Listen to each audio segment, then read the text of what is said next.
네, 매주 월요일에는 우리 경제 이슈를 살펴보고 있습니다. 세계화 전략연구소 이상석 박사 전화로 만나봅니다.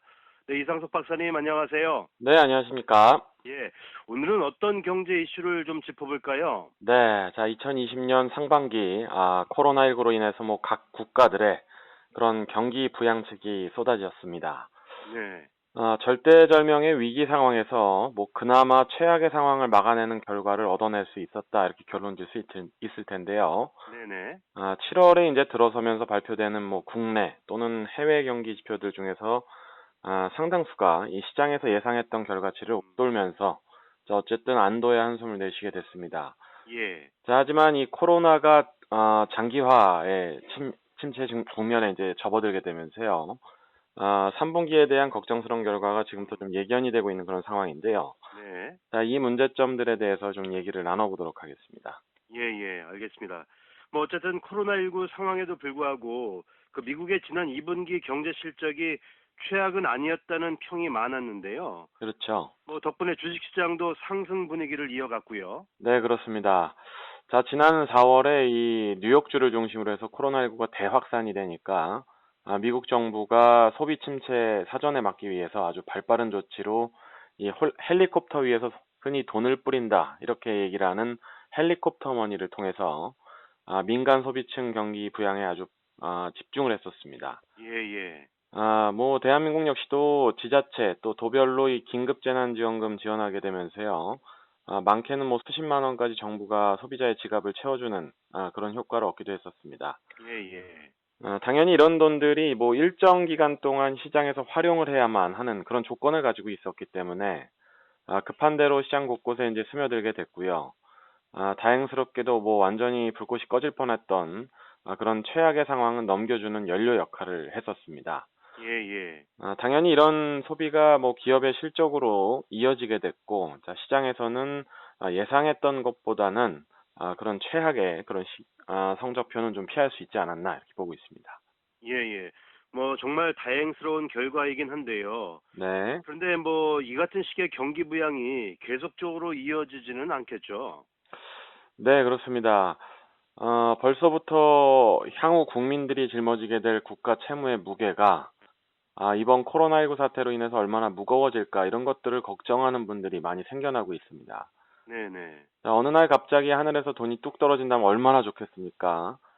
그런데, 예. 이런 생각이 들지만 결국은 실제 경기 부양을 위해서 활용되는 자금, 100% 국민들의 혈세를 통해 마련되기 때문에요.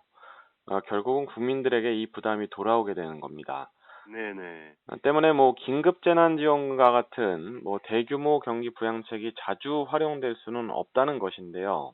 네. 하필이면 코로나19의 2차 팬데믹이 미국과 남미를 중심으로 재확산이 되게 되면서 네. 많은 국가들이 또다시 민간의 재난지원금을 풀 것인가 여기에 음. 대해서 고민을 하고 골머리를 썩고 있는 그런 상황입니다. 예, 예. 알겠습니다.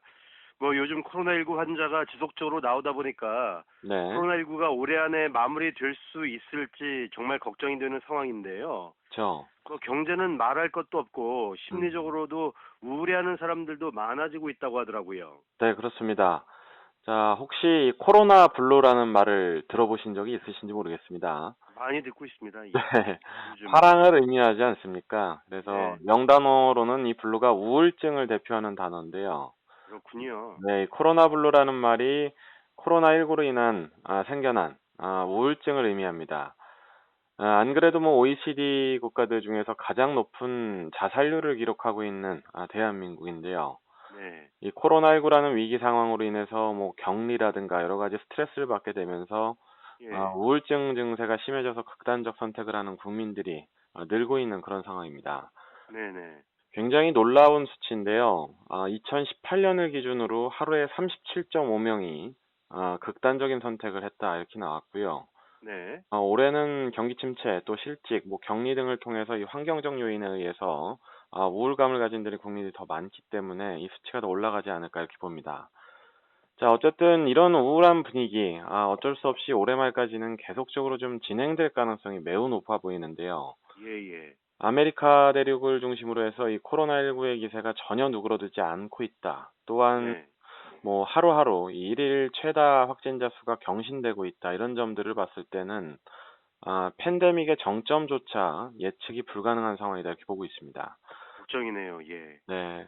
뭐 인도 같은 경우도 이제 시작이라고들 하고요. 어쨌든 네네. 뭐 결국 코로나19가 장기화될수록 경제가 피로감이 누적될 수밖에 없을 텐데요. 그렇겠죠. 네, 이 사태가 끝이 난다 하더라도 회복에 더 긴 시간이 필요하기 때문에 굉장히 좀 걱정스러운 상황들이 이어지고 있다 이렇게 보고 있습니다. 예예.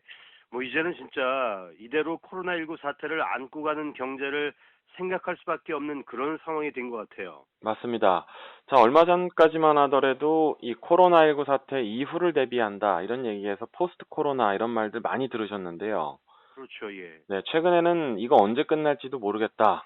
그래서 정말 함께 가야 되는 존재인가 이렇게 이제 생각을 하게 되면서 최적화의 길을 찾아 나선다 이런 의미로 위드 코로나라는 그런 말이 유행을 하고 있습니다. 예예. 자, 문제는 하루아침에 이런 위기 상황을 받아들이고 또 유연하게 대처하기에는 눈앞에 닥친 경제적 환경이 너무 혹독하다 이런 이제 생각이 드는데요. 예예. 뭐 한 예로 요즘에 자동차 산업 경기 정말 좋지 않다 이런 말씀 많이 들어보셨을 겁니다. 네. 뭐 현대기아차 같은 완성 제조업체도 이렇게 힘든데 이들에게 부품 제공하고 있는 벤더 업체들의 상황 뭐 말할 것도 없을 겁니다. 예. 자, 얼마 전에 한 언론사에서 55개 부품사를 중심으로 경영환경 긴급 설문조사를 실시했는데요. 네. 이미 70%가량의 기업들이 자금난에 직면했다 이렇게 밝혔고요. 어. 60% 기업들은 하반기에 감원이나 구조조정을 할 계획이다 이렇게 밝혔습니다. 예예. 대한민국을 대표하는 제조업체의 한 단상을 보여준 것이라고 보는데요. 네.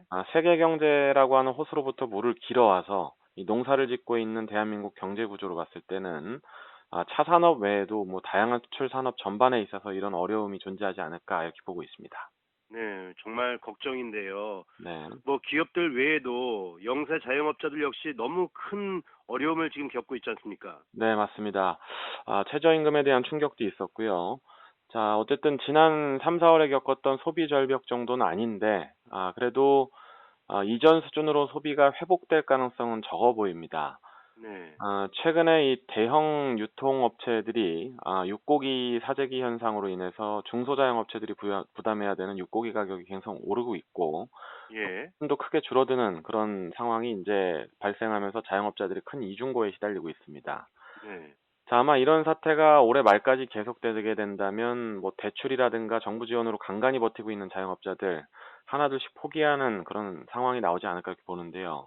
네. 이런 사태를 조금이나마 안정화시키기 위해서는 우선적으로 이 물가의 안정화를 통한 사업 마진의 개선이 좀 필요해 보입니다. 네네. 이후에 이제 현실적으로 뭐 신속한 제도적 지원이 필요하다고 보는데요. 네. 제도만 내놓고 너무 느리고 허술했다. 이런 졸속 행정에 대한 비판이 끊이지 않고 있었기 때문에 네. 반드시 좀 개선을 해야 되지 않나 이렇게 봅니다. 예예. 알겠습니다. 뭐 오늘은 경제에 있어서 다소 우울한 현재 상황을 짚어봤는데요. 끝으로 정리를 좀 부탁드리겠습니다, 교수님. 네. 상대적으로 대한민국, 그럼에도 불구하고 잘 극복해 나가고 있다. 이런 평가가 많습니다. 네. 자, 하지만 이 국내 상황을 뭐 최대한 잘 정리하는 것이 최우선의 과제가 아닐까 이렇게 보고요. 그 이후에 네네. 이제 세계 상황을 좀 지켜봐야겠죠. 자, 어쨌든 이 사태가 장기화되면서 지치고 느슨해져 가는 것이 정말 사실인데요. 네. 마지막까지 좀 힘을 내셨으면 합니다. 네네. 알겠습니다. 예, 박사님 오늘 말씀 고맙습니다. 네, 감사합니다. 네. 지금까지 세계화전략연구소 이상석 박사였습니다.